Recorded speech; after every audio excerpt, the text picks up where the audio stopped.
Yana bo'g'inlar to'g'risida. Qadrli kuzatuvchilar, juda ko'p savollar keladi. Bo'g'inlar og'riyapti. Qaysi mazni yozib berasiz yoki qaysi ukollarni, tabletkani ichsam bo'g'inim og'rig'i qoladi deb.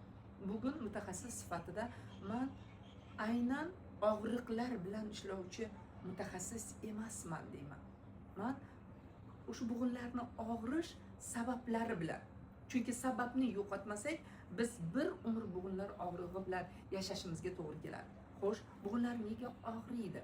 Bo'g'inning og'rishi aynan bo'g'inda emas, bilasizmi? Ovqat hazmingizda. Bu haqda juda ko'p gapiraman, juda ko'p vebinarlarda, demak, tavsiyalar beraman. Aslida birinchi ovqat hazm qilish sistemamizdagi o't qopning muammosi bo'g'inlarni og'rishiga sabab bo'ladi.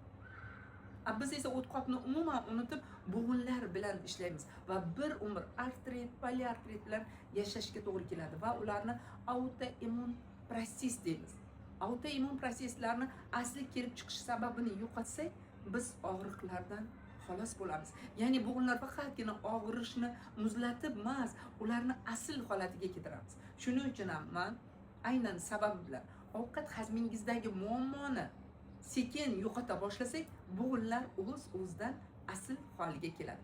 Agar sizga mana shu uslubimiz ma'qul bo'lsa, demak, profildagi ssilka orqali o'tib, Telegram gruppamda juda o'zingizga kerakli ma'lumotlarni olishingiz. Agar ma'lumotlar yoqsa, mendan shaxsan konsultatsiya olish imkoningiz bor.